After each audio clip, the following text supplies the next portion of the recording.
5 da madrugada e a cidade é dividida por uma parte acordada com outra adormecida.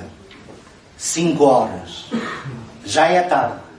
Porém ainda bem cedo para quem gosta da noite como se fosse aventura. Como se fosse um segredo.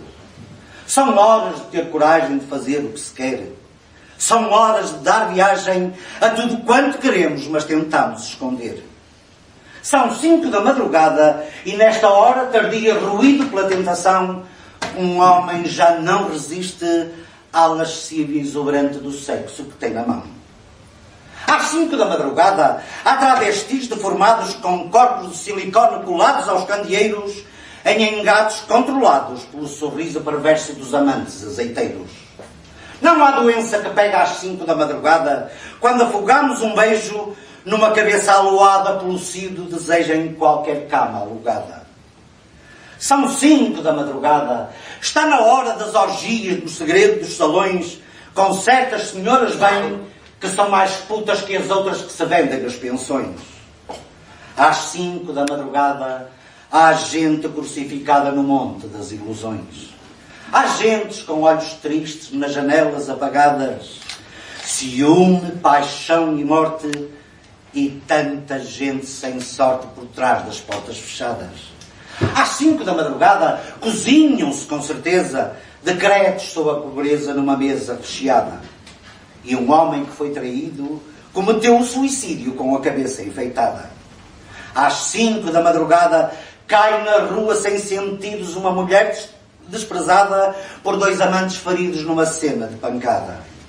Há amor e desavenças e os putos chupam doenças numa beata apagada. São 5 horas medidas neste relógio do tempo, 5 horas conseguidas e tantas almas perdidas nos becos do pensamento. São 5 da madrugada e passam lentos os carros conduzidos por senhores de porte e maneiras finas que acendem os cigarros na boca dos marginais que se oferecem nas esquinas. E tudo isto acontece às 5 da madrugada com meia cidade a pé e outra meia deitada. Às 5 da madrugada não há trindade que valha a tanta concupiscência, porque à noite, cada noite é uma navalha teimosamente apontada aos pulsos da consciência. Estas palmas são dirigidas todas elas para o nosso convidado, que já está aqui em estúdio. Olá, Fernando Campos de Castro. Olá, bom dia, Mónica. Voltar a vê-lo aqui neste Porto de Encontro. Fernando, nós hoje temos um propósito. Estamos aqui para falarmos do livro Os Meus Fados São Teus Fados. Este livro resultou com certeza da reunião de mais de 200 poemas para fado.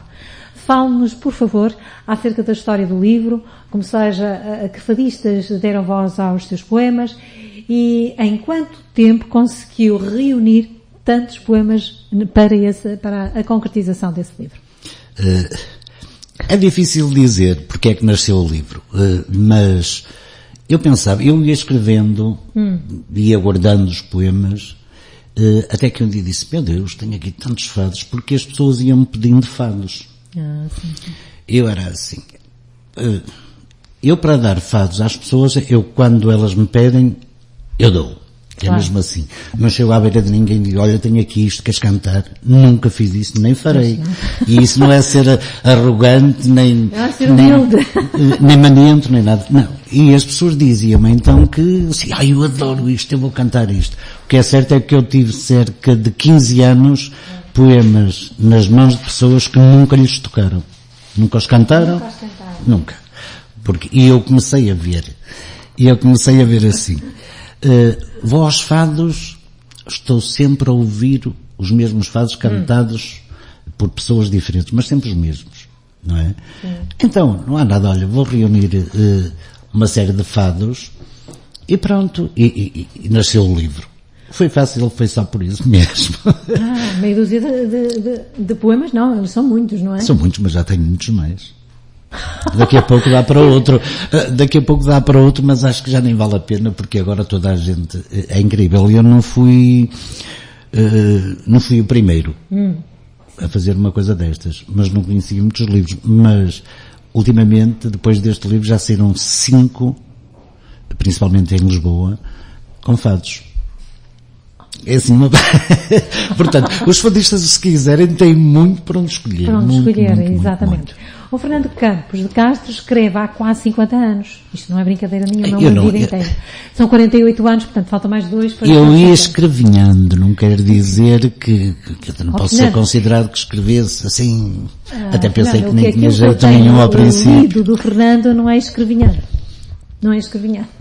Portanto, o Fernando é um escritor que me dá prazer ler, porque eu leio e entendo tudo o que o Fernando que escreveu, enquanto que outros escritores andam por ali, às vezes com a intenção de enfeitar um determinado poema, e aquilo fica uma confusão, fica tão difícil de entender a mensagem que eu chego a meio e já não consigo ler. Portanto, com o Fernando é diferente. E daí... Eu nunca emendo um poema que escrevo.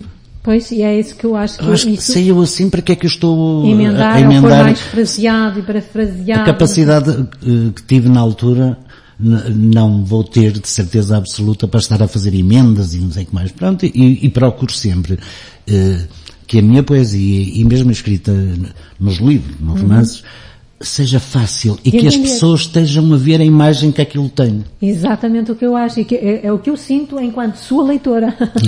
É que é fácil lê-lo e entendê-lo. E visualizar o que eu estou a ler, o que para muitos outros poetas, e eu às vezes leio e paro porque eu não sei o que é que ele está a falar. São palavras muito bonitas, palavras caras, e não sei o que mas isso depois, claro que... Eu acho que a poesia tem de ser autêntica, tem de ser da alma. Simples. E eu às vezes, até no próprio Facebook, aparecem imensas pessoas que escrevem poesia. E eu que nem os conheço pessoalmente, e às vezes ponho lá, adoro. Porque às vezes há poemas tão simples, mas que dizem tanta coisa. Exatamente. Uma vez disseram-me, olha, eu vi que pôs gosto num poema assim e assim, então, mas conhece a pessoa e disse, não, então porquê é que pôs gosto? Porque eu não pus gosto, adorei, porque está lá tudo. É isso, não é? E é isso que a gente tem de ser. E às vezes há outros poemas que eu leio de cima para baixo, de baixo para cima e para os lados e não percebo nada. E penso sempre, eu é que devo ser burro, porque isto deve ser bom. A pessoa não põe, não, mas eu tenho, é por isso que eu digo, eu primeiro, quando li pela primeira vez o Fernando Pessoa, fez-me muita confusão. E eu disse para mim mesmo, não, tu tens de pensar no ano em que isto foi escrito e o que isto quer dizer, porque a minha vida ensinou-me a filosofia da vida. E o homem era do outro mundo. Fernando Pessoa era do outro mundo, porque a gente, num poema pequenino, além de quadras fantásticas que ele tem, os poemas dele é filosofia pura, de vida e de alma, principalmente. Eu ligo muito à parte da alma. Eu também. E por isso é que eu aprendi a gostar do Fernando Pessoa. Muita gente deve dizer que é um chato, e não sei o que mais, e também quando se diz um poema de Fernando Pessoa diz sempre menino de sua mãe, ou outra coisa qualquer, e quando ele tem coisas do outro mundo. Muito mais, não é? Muito mais que isso. Bom, e o que eu estava a dizer, há quase 50 anos escreve, resultando daí romance, poesia, bem como peças para teatro, desde a revista, passando pelos musicais, peças infantis, dramas e farsas. É um escritor, é encenador e dramaturgo, subejamente conhecido, hoje em dia. Contudo, continua a ser uma pessoa incrivelmente humilde, o que lhe fica muito bem. Mónica, é humilde, mas sou honesto nisso. Exatamente. Porque sou mesmo assim. É genuíno. Eu nasci assim. Aliás, os meus pais sempre nos chamaram a atenção disso, aos filhos todos que tinham. A minha mãe, quando começou a perceber-se que eu escrevia, ficou muito aflita. Oh filho, por amor de Deus, tu vais mostrar isso a alguém. E aquilo fez-me pensar muito, porque nós podemos fazer uma coisa e gostar até do que fazemos, quase como uma vaidade interior, não é? Mas o importante de quem escreve, penso eu, são os outros.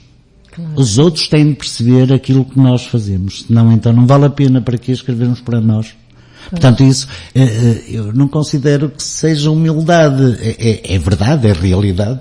Quem sou eu? Não há tanta gente a escrever muitíssimo bem e até melhor do que eu. Que eu tenho a certeza absoluta que sim. Ok, está bom. Olhando para trás, diga-me, quando começou a dar os seus primeiros passos como escritor, acreditou que iria conseguir atingir o objetivo, ou seja, chegar ao maior número de pessoas, de compreensões, e que ia ser apreciado? Confesso que não. Não, porque nunca pensei em ser escritor, nem me considero um escritor. Eu faço coisas, pronto, escrevo, mas daí a considerar-me um escritor, acho que seria um abuso da minha parte. Então o que é que um escritor deve ter para ser considerado um bom, ou um excelente, ou um escritor? Não sei muito bem. Eu não sei muito bem. Mas, às vezes, se calhar até por medo. Porque a gente vai ficando com aquilo na cabeça e daqui a pouco as pessoas, nós somos frágeis, toda a gente sabe. E daqui a pouco era capaz de me estar, eu sou o melhor, sou o maior escritor, não sei. Não quero isso, por amor de Deus, nunca. Eu escrevo porque tenho uma necessidade absoluta de escrever. E digo muitas vezes, meu Deus, já chega. Eu não queria. Já fiz o que tinha a fazer. Mas o Fernando não obtém prazer quando escreve? Não lhe dá prazer a escrita? Não é um prazer, é uma libertação. Porque quando trago alguma coisa no pensamento e se não a escrever, eu não estou bem. Tem a necessidade de registrar. É a necessidade de escrever, de esquecer aquilo. Só que depois, enfim, para ter teatro e essa coisa toda, a minha cabeça é sempre um turbilhão, não é? E eu às vezes digo para os meus amigos quando estão comigo, se eu estiver aqui um bocadinho ausente, já sabem. Não digam nada, porque há alguma coisa, mas daqui a bocadinho já estou aqui no meio outra vez. Acontece-me isso. E é aí que as coisas nascem. Agora, eu nunca me sentei, vou ver se escrevo isto ou aquilo. Nunca. Isso é fantástico, sai assim naturalmente. Naturalmente. É como se fosse uma nascente de poesia. É como eu classifico. Não, e depois, por exemplo, na questão mesmo tanto da poesia como do teatro, como dos romances, eu nunca pensei na minha vida que conseguisse escrever um romance. Estou a ser honestíssimo. Meu Deus, com tantas personagens, tantas vidas ali, eu acho que não consigo, porque eu antigamente lia muito romance, não é? E quando fiz o primeiro, que não me custou mesmo nada, aconteceu o que aconteceu, não é? Pois. Portanto... E eu queria falar, entretanto, nos 2 romances que vão ser de novo lançados e apresentados, estamos a referir-nos concretamente a 2005 ao romance Com Hora Marcada, que foi galardoado com o prémio Adolfo Casais Monteiro, e em 2006, com Memórias de um Cão Aposentado, é-lhe atribuído o prémio Testemunho e de Qualidade Literária. Estes 2 romances vão ser apresentados no próximo dia 27 deste mês. Sim, sim. Fala-nos um pouco disso. Como é que vai ser, onde vai ser, quem nos vai apresentar? Não é complicado. Eu quando sair daqui, depois vou almoçar e depois tenho uma reunião na Casa da Casa da Cultura de Paranhos. Sim, mas já está tudo delineado. Estes 2 romances eu tive pena que de facto não tivessem saído quase do Porto, digamos assim. Não foram apresentados em Lisboa, não havia nas livrarias em Lisboa. Eu penso que houve uma vez, principalmente alguns que podiam pedi-lo através da internet e não sei o que mais, o Hora Marcada. Entretanto, aquela livraria também, que era o Campo das Letras, dá a impressão que este foi o último livro que eles publicaram. Porque quase logo a seguir fechou. Mas agora estes livros que vão ser de novo reeditados, o que é um bom sinal, não é? Quer dizer que há pessoas que procuram este livro e, portanto, houve necessidade de uma reedição, vão estar em espaço físico, não é? Penso eu que sim. Porque normalmente é tudo online, não é? Ou quase tudo. Pois, mas eu às vezes penso assim, às vezes digo às pessoas, olha, podem pedir à editora através de... Mas eu fico sempre assim um bocado constrangido, porque eu não gosto de comprar nada através da net. Nem eu. Pois é isso, eu digo, porque é que eu estou a mandar os outros comprarem E muita gente diz mesmo, mas eu não sei como é que isso funciona. Pois. E hoje todo o cuidado é pouco, não é? Hoje todo o cuidado é Claro pouco, que porque enfim, eu aí percebo perfeitamente. Agora, o meu editor é que não tem muitas possibilidades de entrar em determinados espaços. Porque eu, quando ganhei o prémio Adolfo Casais Monteiro, esse livro esteve na FNAC. Ao fim de 3 dias de lá estar, desapareceu da mesa onde estava e que tinha ao lado de outros autores que já lá estavam há imenso tempo, mas enfim, pronto. E eu perguntei se tinham um livro. Viram-se aflitos para andar lá na prateleira à própria. Eu disse, então este livro saiu há tão pouquinho tempo e já está guardado. Pois nós temos de ter estes espaços, não sei se sabe como é. E eu lembrei-me logo que é o lobby. É o lobby das editoras que funciona. Normalmente é sempre os mesmos, não é? Sempre os mesmos. Mas isso não me afeta muito, porque eu é assim, se o livro chegar ao maior número de pessoas possível, fico feliz. Mas também se não chegar, fico feliz na mesma e continuo a escrever. Sim, mas continua-se a dar a preferência em todos os campos da cultura, ao que já anda aqui sei lá, ou aquelas pessoas que tiveram uma fama efêmera, mas pronto, apareceram na televisão e portanto esse é que tem a sua vez, não é? São os chamados lobbies, ou os amigos, ou o quê. Agora eu não peço nada para mim. Então, sendo assim, vai ser na Casa de Paranhos, Casa da Cultura de Paranhos, e hoje vou acertar a hora, mas talvez num sábado, à tarde, por volta das 4 horas, eu vou propor esse horário, que é para as pessoas almoçarem, estarem descansadas e depois passarem um bocadinho da tarde. Quem estará a fazer a apresentação? Da apresentação com hora marcada, vai Carlos Ogando Revés. Sim. Um amigo que já foi agora está aposentado, mas foi juiz, e nada melhor do que um juiz para apresentar um livro daqueles. E as Memórias de um Cão Aposentado será apresentado pela Lourdes dos Anjos. E eu lembrei-me dela porque quando o livro foi apresentado pela primeira vez, eu estava no auditório da Junta de Paranhos, que foi lá a apresentação, e de repente vejo a Lourdes levantar-se e começou a ler um texto. E olhava muito para mim. E ela acabou. As pessoas gostaram muito daquilo. Ela olhava para mim e ria-se. E dizia, tu não percebes, Morcão? Foi mesmo assim que eu adoro a maneira de falar dela quando ela fala a Porto. Eu digo, isso não é meu? E ela estava a ler um excerto do livro Memórias de um Cão Aposentado. Que era seu. Fernando. O Fernando não existe. Não, mas eu também não posso lembrar de tudo, não é? Há cenas que eu não posso lembrar. E então nos livros, Deus me livre.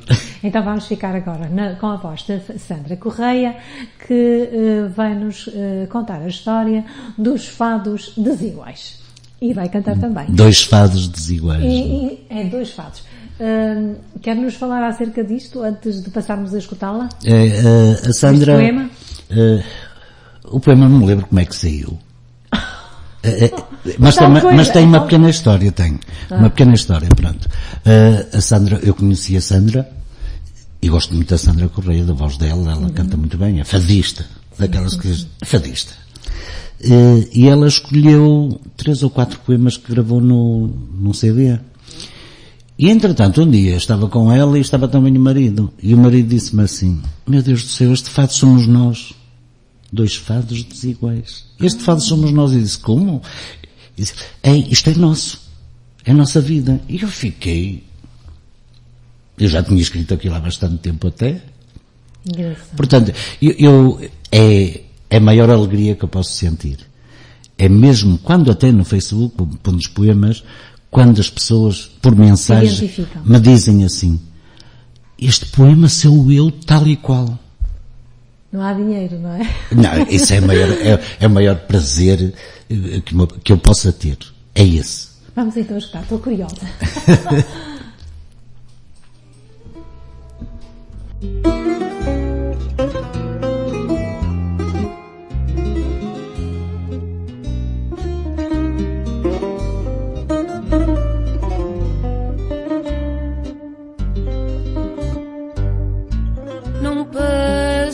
Mais o fado que cantei no momento dessa hora em que te vi. Depois disso, quanta lágrima chorei, sem ter nada, sem ter Deus e amor sem ti. Depois disso, quanta lágrima chorei, sem ter nada, sem ter Deus e amor sem ti. Do poema que cantei e que era meu, que falava de um amor que andava ausente. Tu disseste que era igual ao fado teu,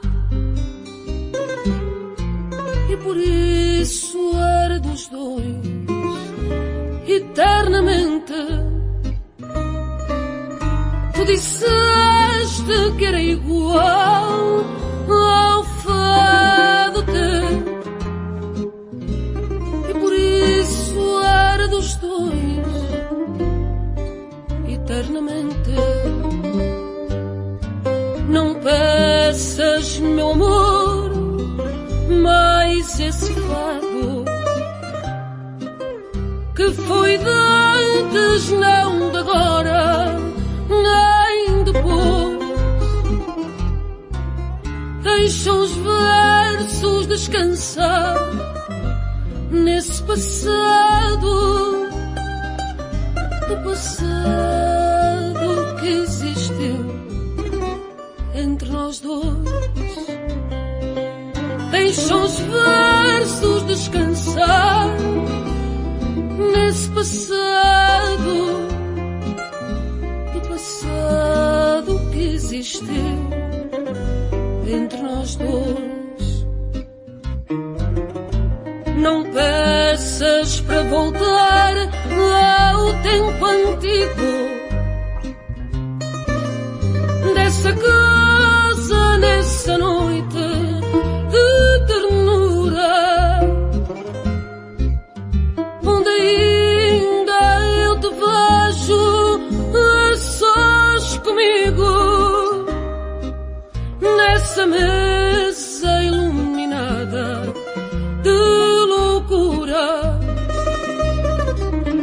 onde ainda eu te vejo a sós comigo, nessa mesa iluminada de loucura. As palmas também são para a Sandra, é evidente, mas também para o nosso Fernando. Ó Fernando, quando há a reedição de um livro, pela segunda vez ou pela terceira, enfim, há uma reedição, isso é sempre um bom sinal. É sinal que há muita gente a querer ler a sua poesia ou o seu romance. Faça-nos, por favor, uma pequena súmula dos livros que vão ser apresentados no dia 27 na Casa da Cultura de Paranhos, por favor. Ei, meu Deus, isto é... Como é que eles nasceram? É a coisa mais simples do mundo. Bom, então está bem. Com hora marcada. Eu um dia vi um anúncio no Jornal de Notícias no casamento entre um presidiário e uma presidiária. Isso foi verídico, não é? E foi verídico. Eu li aquilo e imediatamente na minha cabeça como se...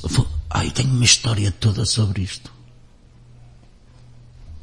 Eu já tenho a história toda na cabeça. E tenho de começar a escrever. Foi o primeiro romance e foi o romance que eu escrevi mais rápido possível no meu trabalho, no emprego. Porque tinha felizmente um patrão excepcional que eu arrumava tudo o que tinha a fazer rapidamente e perfeito. Graças a Deus. É o meu trabalho virgem. Foi do signo. Muito perfeito. E depois o meu patrão olhava para mim e dizia assim: homem, escreva. E aquilo libertou-me. Mas eu posso escrever? Escreva. E assim foi.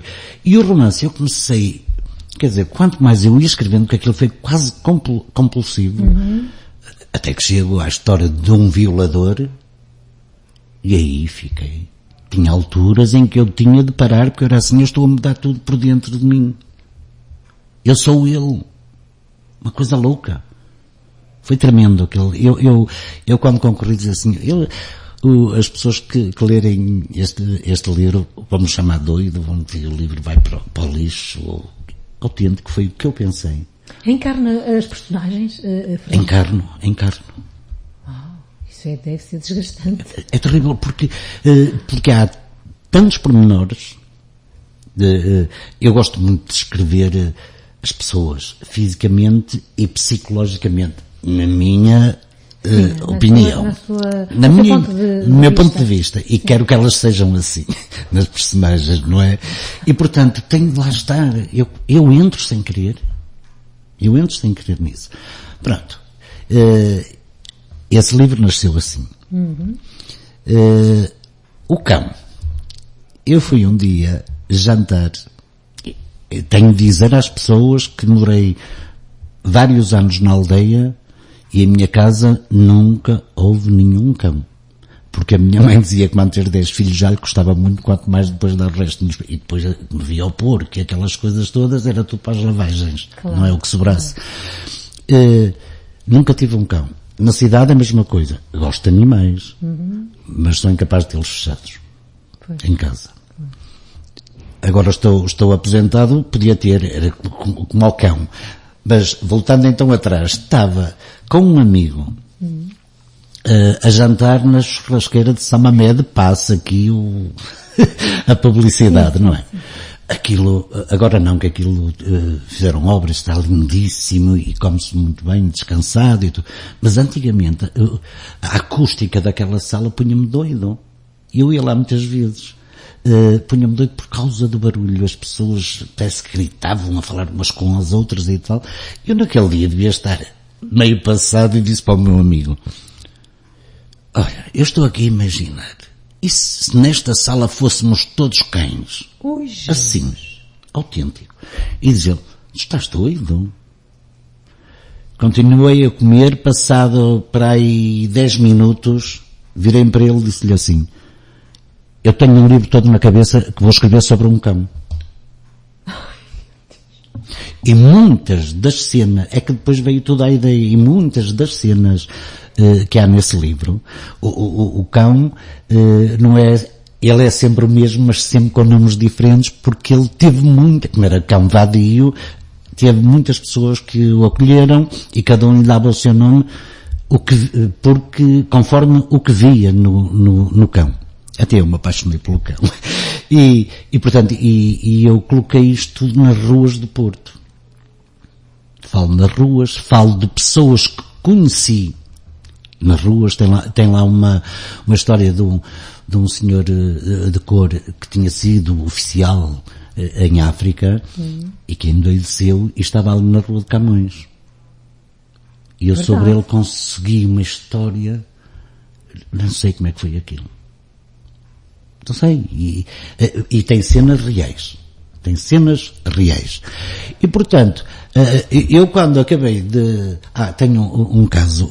Uma irmã minha ofereceu esse livro a uma senhora amiga dela. Eu só não vou dizer onde é que ela mora. Pronto. Porque não convém. Eu não conheço a senhora pessoalmente. Ela começou a ler o livro e perguntou à minha irmã: o seu irmão alguma vez entrou na minha casa? E ela disse: não. Ele nem sabe quem a senhora é. Ai, Jesus, é incrível. Pois eu fiz uma descrição da rua, de uma casa onde nunca entrei, inclusive aquilo tinha uma estufa atrás, e eu vi aquilo tudo. Ela disse: ele esteve aqui em casa. É impossível. Fernando Campos de Castro, além de ser um escritor, ainda é evidente. Não é evidente. Eu acho que são as imagens que me chegam de alguma forma, seja, não sei porquê. Mas eu próprio fiquei assustado comigo. Realmente? Não, fiquei Ficamos sem palavras. porque pormenores, escrever pormenores de uma coisa que nunca conheci. Agora eu penso assim, também os escritores são malucos porque inventam coisas, e se calhar é nesses momentos em que a gente está a inventar, ou que recebe alguma luz, ou então é mesmo doidice, que dá certa. Eu não acho que é doidice, eu acho que é intuição, eu acho que é sensibilidade e é um pouco de evidência. Não, evidência. Oh, Fernando, voltando a falar os meus fados são teus fados, também foi apresentado na Casa da Cultura em 2016, na Casa da Cultura de Paranhos. Não foi na Casa da Cultura, foi no auditório da Junta de Freguesia. Que eu quando tenho assim, desta vez é que vai ser na Casa da Cultura, é mais pequena, porque muita gente também, algumas pessoas já têm os livros, esses dois, não é? A primeira edição, e eu não gosto quer dizer, se aquilo estiver muita gente eu fico feliz. E se tiver pouca gente cabe. O auditório, eu tenho sempre medo desses lugares, porque fico aflitíssimo. E se as pessoas não aparecem depois, como é? Eu tenho um defeito muito grande e eu não acredito em mim. Pois é, é isso, não é? devia acreditar em si. Não. Devia porque tem mérito, tem capacidade, é um excelente escritor, é um excelente poeta, até para dar os seus poemas a muitas canções que receberam prémios. Sim. Não foi por acaso, não é? Portanto, devia acreditar um pouquinho mais em si. Mas olha, mesmo nos festivais da canção, só voltando um bocadinho atrás, que estamos a falar do livro de fados, mas vamos às canções. Forma, está tudo Eu comecei nas canções com a Ana Tércia, não é? E quando havia festivais, havia sempre um ensaio geral, não é? Antes da sessão oficial. E nós íamos. E eu estava com as pessoas e dizia assim, esta canção é que vai ganhar. Ouvia as canções e dizia, é esta que vai ganhar. E não sabia que era sua. Portanto, não, eu dizia, esta é que vai ganhar. Sim. E dizia para quem ia defender a minha canção. Portanto, tu dá o teu melhor, mas aquela. E uma vez, a Ana Tércia disse, você diz isso porque está farto de ouvir a sua e aquela é pela primeira vez. E eu aí calei-me, que era mesmo, porque eu felizmente ganhei muitos prémios nos festivais da canção de Amarante, do Marco de Canaveses, da Costa Verde em Espinho, tirei um segundo prémio no primeiro e único programa que se fez de Festival da Canção Histórica da Figueira da Foz. E esse livro que temos hoje em mãos, Os Meus Fados São Teus Fados, já me disse que eu ia perguntar-lhe se demorou muito a escrever, mas já nos disse que resultou de um apanhado, de muitos. Há dias em que eu escrevo, sou capaz de escrever 3 fados. Pois eu sei isso. Completamente diferentes um do outro, não é? Vai haver uma nova reedição, Fernando, desse? Acho que não. Por que não? Sei lá. É coisa que eu não penso, juro que não penso nisso. Não penso. Então, eu é assim, pronto, fiz, está feito, tenho de esquecer isto, não posso pensar mais, olha, não se vende ou se vende. Eu fico sempre preocupado com o editor que eu quero que ele venda. Claro. Porque eu abdico dos direitos de autor, todos. Sempre. De todos os livros que tenho. E que fiz até hoje. Porque há páginas tantas é aí que está o segredo da sua fluência em escrever, parece mesmo uma nascente, não é? Parece mesmo uma nascente. O prefácio deste livro foi feito por quem? Olha, eu tenho de ver o nome, que não me lembro, porque não conheço o senhor José Fernando Tavares.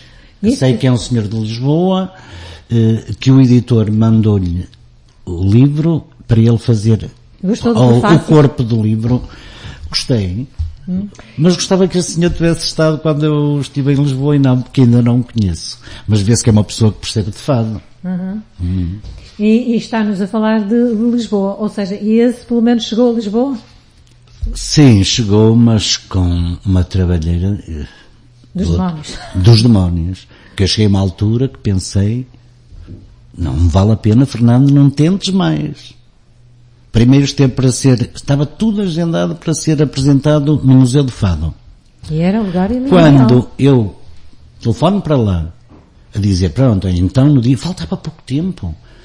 Pronto, está tudo agendado, está... Não, nós não temos aqui nada. Então foram vocês que marcaram o dia e tudo. E depois ainda dizem mais, esse livro foi apresentado no Porto, não vale a pena apresentá-lo em Lisboa, quer dizer, 300 quilos. Foi autêntico assim.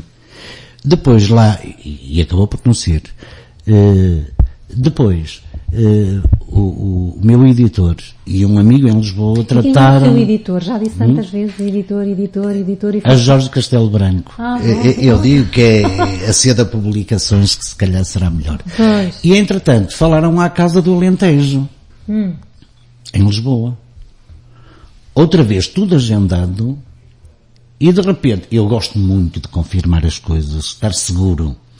E então tento confirmar sempre, olha, está tudo, então não falta nada, então vai ser... Ai, não, nós aqui não temos. Outra vez, não pode ser. Alguma coisa. E se fosse a terceira, os livros nunca mais iam a Lisboa, nem eu ia mais, com nenhum. Porque era assim, é o destino que era assim e assim vai ser. Eu não vou contrariar o destino, que era autêntico. Aquilo houve um problema porque o diretor da Casa do Alentejo tinha ido para o Alentejo e, entretanto, tinha dito ao secretário que estava tudo confirmado. Ora, o secretário faleceu, o pai, e esteve 3 dias em casa, portanto, na Casa do Alentejo. As pessoas dividem as coisas, que é mesmo assim, para não ficar tudo numa só pessoa.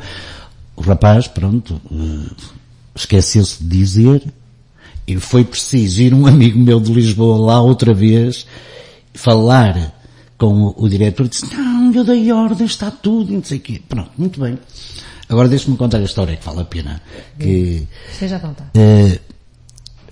Fui para Lisboa, com pessoas amigas, de manhã, almocei, e havia qualquer coisa que me preocupava. O almoço, eu estava inquieto. Estava muito inquieto. Antes de ir, eu era assim, eu vou levar o livro Violação da Noite.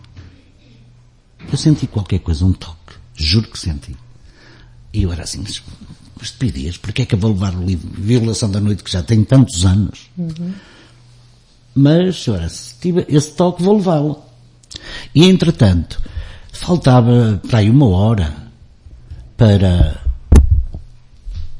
cumprirmos o horário na Casa do Alentejo e não tinha aparecido o editor com os livros. A sério? A sério. E eu telefono-lhe e diz-lhe, Fernando, não se preocupe, esteja calmo que eu vou fazer tudo por tudo por estar aí, porque avariou-se o carro na autoestrada, teve de ser relocado para o Porto e eu já pedi para me virem ter comigo e trazerem um carro. Realmente. Pronto. Eu já descansei mais um bocadinho, mas sempre aflito, não é? Porque eu via as pessoas a chegar e era o Salão Nobre lindíssimo, estava cheio. E o que é que aconteceu? Eu chego, vejo uma mesa enormíssima, com 5 copos, 5 garrafas de litro de água, e eu era assim, quem é que vem mais? Porque sabia que o editor não podia estar, porque ia estar noutro livro, ali na rua de Santo Antão, de Portas de Santo Antão, também. Eu vejo aquela mesa enorme, era assim, ninguém chega à minha beira, não sei quem é que vem. Pensei que estivesse o prefaciador, pensei que estivesse alguém da Casa do Alentejo e tudo. Não, eu via aproximar-se a hora e eu não gosto de fazer esperar as pessoas. Coisas em cima do joelho, não é? Não gosto. Tem que ser tudo organizado. Porque as pessoas chegam cedinho e é para começar a horas. Eu nisso sou como os ingleses. Sempre fui. Maníaco pelo horário. Se me dizem para estar àquela hora, tenho que estar. Pois claro. Bem, aquela gente começou a dizer, então, e eu aflitíssimo. E pensei para mim e disse assim, vão-me atirar aos leões. O que é que eu vou dizer? E então, nesse livro, Violação da Noite, eu tenho um texto poético que fiz aos meus pais quando fizeram 50 anos de casados e que conta a minha história de pequenino. Aquilo que eu senti tudo, e eu acho que vem tudo que eu faço hoje foi bebido ali. Então, eu disse, olha, vocês não me conhecem, o meu nome é Flávio de Tal, e eu, para não estar aqui a explicar tudo, vou ler-vos um texto que tenho aqui neste meu livro. Bem, as pessoas iam ouvindo e ouvindo, eu via as pessoas a chorar. As lágrimas caíam pela cara abaixo a mim também. E eu no fim, depois daquilo tudo em silêncio, disse, obrigado mãe, tu tinhas razão. Este livro salvou-me. A partir daí, pronto, começámos a conversar de outras coisas. Houve Fado, onde esteve a Sandra Correia, a Maria da Nazaré, o João Loi. E foi muito bonito. Mas para ver as voltas que deu para isto ser apresentado lá. Isso é pior que um parto difícil, ó Fernando. Um parto difícil mesmo. Bolas. Fernando, este livro, Os Meus Fados São Teus Fados, alguns dos poemas foram interpretados pela Natécia. Mãos Aladas é um deles? É, sim. Mãos Aladas. E também temos o Pedro Vilar, que é Morrer em Ti. Morrer em Ti, sim. O Pedro Vilar... E a Mulher num Palco também? Faz parte desse livro? Não. Acho que... Vamos então não. Porque esse Pedro Vilar, desculpe só dizer, portanto, é fadista, é compositor e foi o autor da música do grande êxito, o primeiro grande êxito que me lançou, digamos assim, foi pela Beatriz da Conceição, Há Esta Ausência de Mim. Ele fez uma música fantástica. Mas agora vamos ficar em Morrer em Ti. Está bem.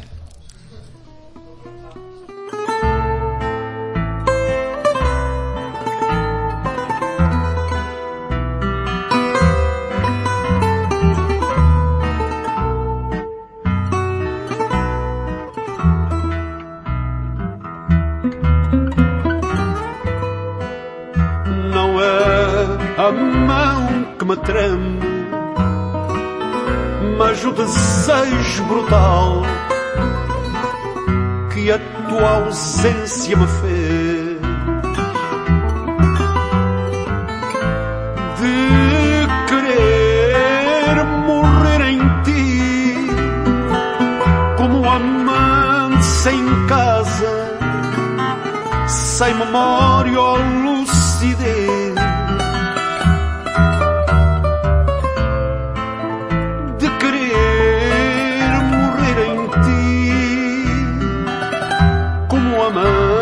Sem casa, sem memória ou lucidez.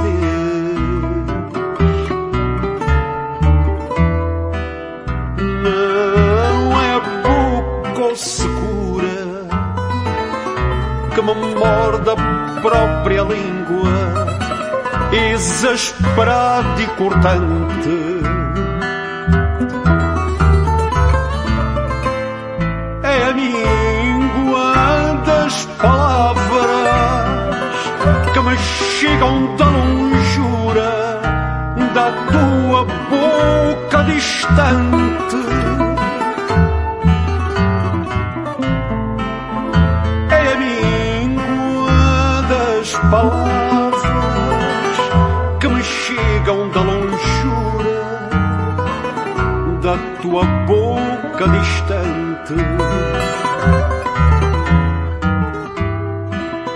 Não é nada que eu não saiba e que não tenha bebido no fogo dos lábios teus. São as mãos frias do vento que trazem ao pensamento certezas do nosso adeus. São as mãos frias do vento que trazem ao pensamento certezas do nosso adeus.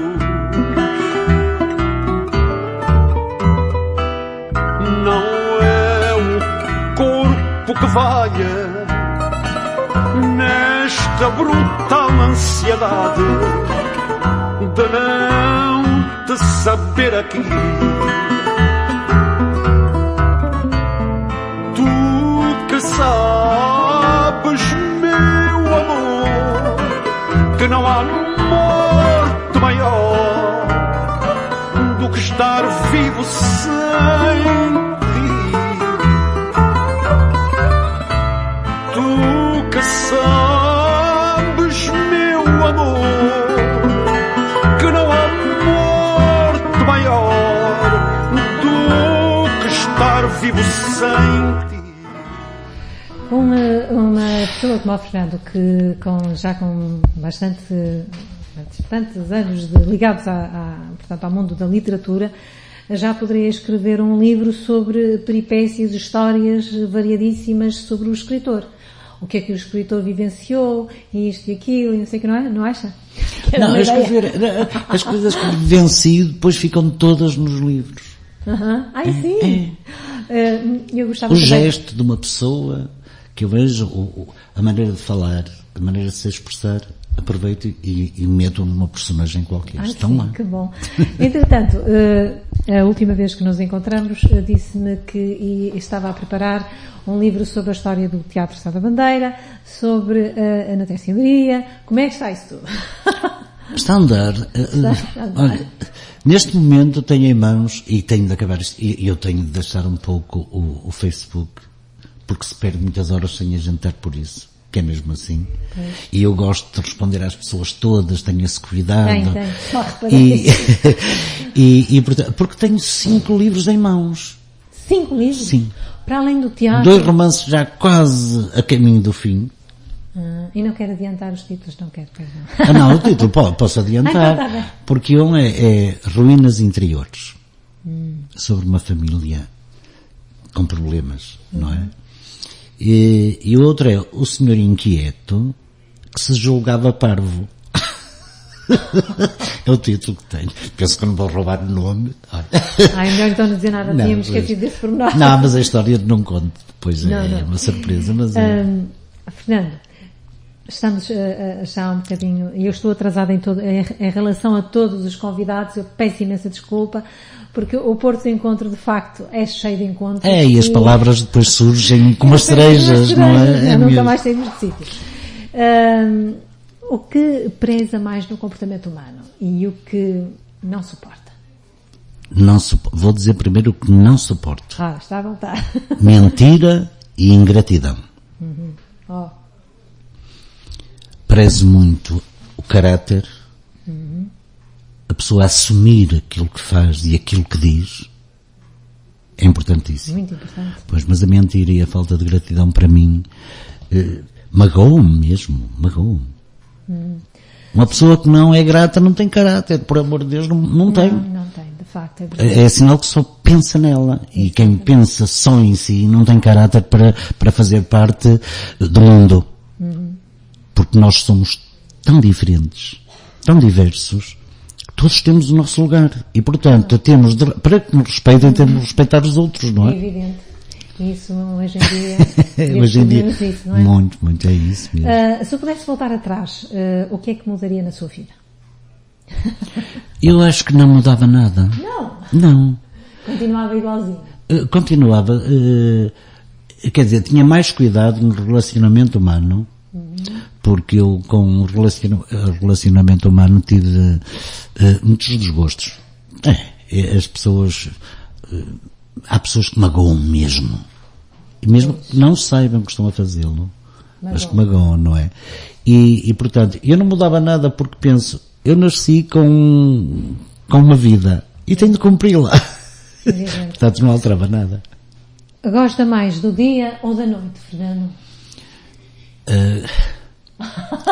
Agora apanhei. Não, é fácil. Eu gosto do dia por causa da luz, porque eu adoro luz. Adoro luz. Mas não há nada como o silêncio da noite para eu libertar a alma e deixá-la voar por onde ela quer. Gosta da solidão? Ou tem momentos? Gosto da solidão. Gosta? A solidão é uma grande companhia. E sabe porquê? Porque me faz pensar muito. E aí, quando uma pessoa está em solidão, que faz viagens incríveis pelo universo, por tudo. Fernando, continua a ser o fundador da Associação de Escritores de Gaia? Não, aquilo acabou já há uns anos. Sim, fui o sócio fundador, fizeram-se coisas muito bonitas, mas depois pronto. E estas coisas geralmente acabam por causa de ciúmes e por causa de protagonismos, coisa que eu não tolero em pessoas com cultura. Quer deixar alguma mensagem aos seus admiradores? que são mais admiradoras, diga-se de passagem. Ai, meu Deus. Não, eu só quero agradecer-lhes a simpatia que têm e, de facto, é por eles, se calhar, que eu escrevo. Eu penso que se não fosse lido por ninguém, continuava a escrever porque isto é compulsivo. Mas quando sinto um feedback das pessoas a dizer, dá mais vontade, não desisto. Tem de ser. Não desista porque há pouca gente como o nosso querido Fernando Campos Castro. Foi um prazer mais uma vez tê-lo aqui no Porto Encontro. Eu espero regressar a vê-lo, voltar a vê-lo e o meu querido, o que é que tu queres? Tenho aqui uma pessoa, permita-me só, tenho aqui um colega, uma pessoa que lhe quer prestar uma homenagem e, portanto, se me permite, eu vou colocá-la em direto, está bem? Sim. Bom dia? Está? Sim, bom dia. Bom dia. Bom dia, estamos a falar com? Luís Lisboa. Luís Lisboa. Luís Lisboa, que conhece o nosso convidado. Exatamente. Então faça favor de dizer a sua mensagem ao Fernando Campos de Castro, por favor. Olá, bom dia a todo o estúdio. Fernando, um grande abraço. Eu tive que entrar em direto porque estava a ouvir a sua entrevista e queria que toda a gente soubesse que está aí um homem espetacular. O que ele está a referir é totalmente verdade, é uma pessoa honesta, é um amigo que eu nunca vi na vida, que pensei que existisse. Posso conversar-me em confidência, não é? Somos amigos recentes, eu sou guitarrista de guitarra portuguesa e conhecemos numa casa de pub. Eu fui ao teu casamento, eu sei. Fui ver-te à igreja. Sim.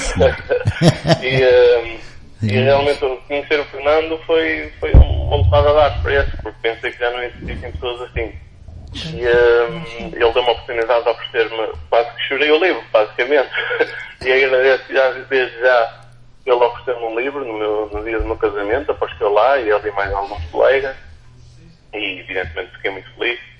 E gostaria de lhe dar, apesar de morarmos perto um do outro, quanto mais perto, mais longe, a gente pouco fala, infelizmente, mas há de aparecer mais oportunidades. E gostaria de lhe dar uma palavra de apreço, por isso é que entrei em direto. Gostaria de lhe dizer que tenho um apreço muito especial por si e prezo muito a sua amizade. É uma honra tê-lo conhecido e espero que daqui para a frente a gente se cruze muito mais vezes. Muito obrigado. Que a nossa amizade seja por muito tempo. É, de certeza absoluta. Sabes que às vezes as pessoas não se encontrando muitas vezes ainda se gostam mais. Porque se a gente se encontra muitas vezes, começa a falar de certas coisas que às vezes pode haver uma fricção qualquer, não é? O que importa é os amigos estarem no coração. E eu sei que tu és um amigo. Estou a ouvir com dificuldades, peço desculpa. O Fernando estava a dizer que também o preza como amigo. Pronto, ainda bem, fico grato a ouvir isso, fico grato. Pronto, olha, eu não vos roubo muito mais tempo. Gostaria de só dar somente esta palavra de apreço e pronto, olha, até um dia e bom dia para todo o estúdio. Obrigada pela sua intervenção no programa Porto Encontro. Muito obrigada. E de facto tem razão. O Fernando é uma pessoa que já não existe. É um excelente escritor. Muito obrigada. Fernando, muito obrigada pela sua presença aqui em estúdio. Como vê, foi surpreendente. Eu é que agradeço. Eu estou farta de lhe dizer que o Fernando é a literatura em pessoa, mas o Fernando tem que acreditar. E não sou só eu a dizê-lo. Muito obrigado. Gostei muito. Assim que os seus livros estiverem prontos, já sabe, o Porto Encontro estará cá mais uma vez para receber com todo gosto. Ok, muitíssimo obrigado. Um grande abraço. Obrigado. Até à próxima. Metropolitana, a rádio feita a pensar em si.